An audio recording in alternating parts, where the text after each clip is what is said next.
You have seen the manner in which a gun turret withstands aerial bombing. This certainly shows that the battleship is far from becoming obsolete.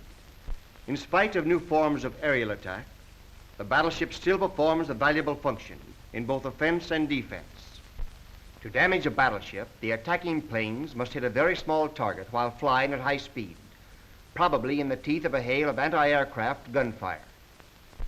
Bombs must be dropped close alongside the ship and timed to explode underwater, a difficult thing to accomplish.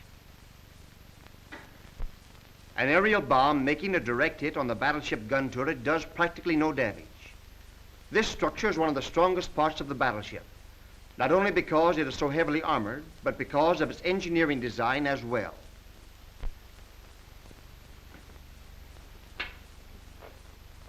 The problem of turret design is one of enclosing a given space with the greatest protection and the least weight. Because the turret is subject to attack from any angle, we must have 4 strong sides. In the old days, when battles were fought at distances of less than 10,000 yards,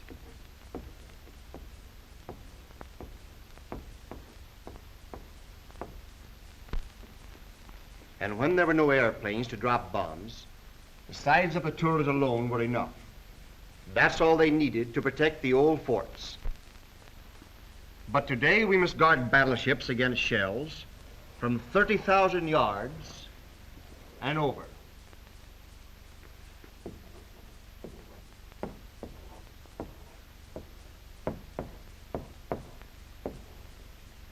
And against enemy airplanes. So we must put a strong top on the turret. We need a cover, not only to protect against direct hits, but also to strengthen the entire turret. A box-like structure with only 4 sides has little strength, but by adding a top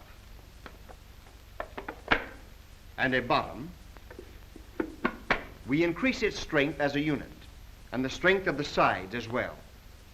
A flat top, such as we have here, is not as strong weight for weight as we should like. So we take a tip from the builders in other lines.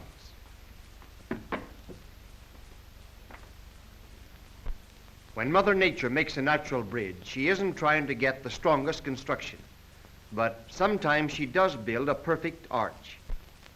And that's something man has been imitating for thousands of years. When man first started to build arches, he leaned 2 stones together like this. But as man's skill increased, he learned to build curved arches. The arch has always appealed to builders because of its beauty and because of its practical value.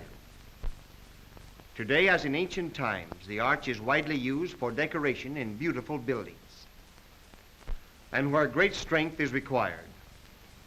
Up to this point, we have considered the arch only as a way to support weight over 2 points.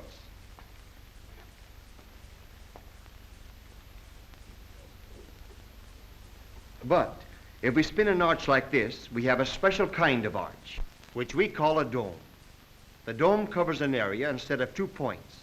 The dome is extremely useful in architecture, when a large area must be covered and protected, and when striking beauty is desired.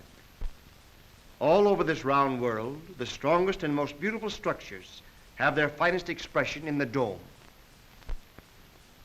In our turret, we utilize the principle of the dome when we put on the rounded top to strengthen the 4 sides. Any blows on the top are now transferred to the sides, and the strength of the entire structure increased. Also, we achieve greater strength in the corners by rounding them.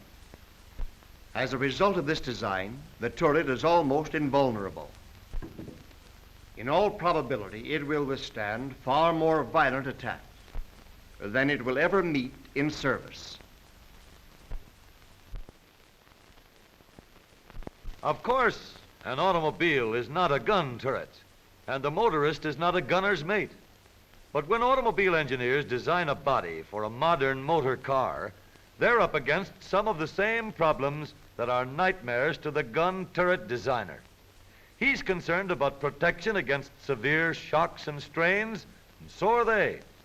The difference is that automobile engineers want to protect drivers and passengers rather than the armament of a gun turret.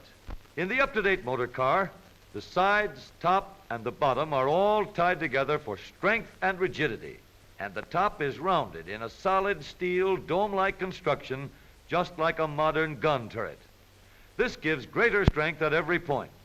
Any strain on the top is distributed evenly over the entire body. This solid steel safety has been made possible by modern manufacturing methods and up-to-date equipment. The largest and most powerful presses in the world shape this new top. Giant machines weld the top, the sides, and the bottom into one strong, solid unit. Then the inside is covered with heavy insulation. This not only gives protection against heat and cold, but it also soundproofs the body. But not all automobile bodies are built like this. Until very recently, body construction hadn't changed much from the days when Granddad went a-courting in the old horse-drawn buggy. To make a top for one of these old buggies, you stretched a cloth canopy over some slats. The detachable weatherproof curtains came later, and everybody thought they would solve the problem, but they didn't. We have come a long way since the days when a buggy was the last word in transportation, but the tops of even modern cars have, until just recently, remained pretty much the same. Roofs were of fabric, supported on slats, or even on wire mesh screens. But now, that is all past history. The solid steel turret top has solved all these problems and has brought a lot of other advantages too. Now we have steel at the top and bottom too. One single seamless unit that provides the greatest beauty, strength, and safety in the turret top body of your new car. Now, let's look at an actual experience that shows how the turret top in your car stands up under a bombardment in peacetime driving. Captain Bob Ward, one of the greatest death-defying stunt drivers ever to sit behind the wheel of an automobile, has such complete confidence in the engineering principles of solid steel construction and dome design that he is about to perform a feat never before accomplished or even attempted by anyone, anywhere. Take it away, Captain.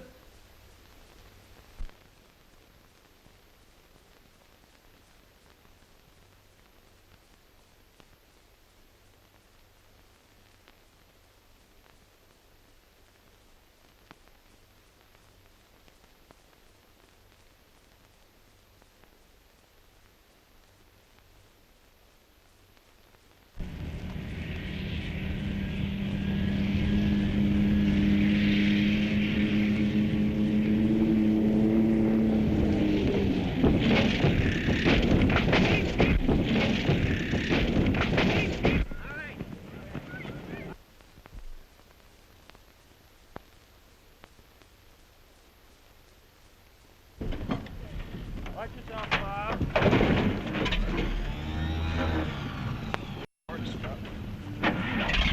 Okay, boys. Thanks a lot.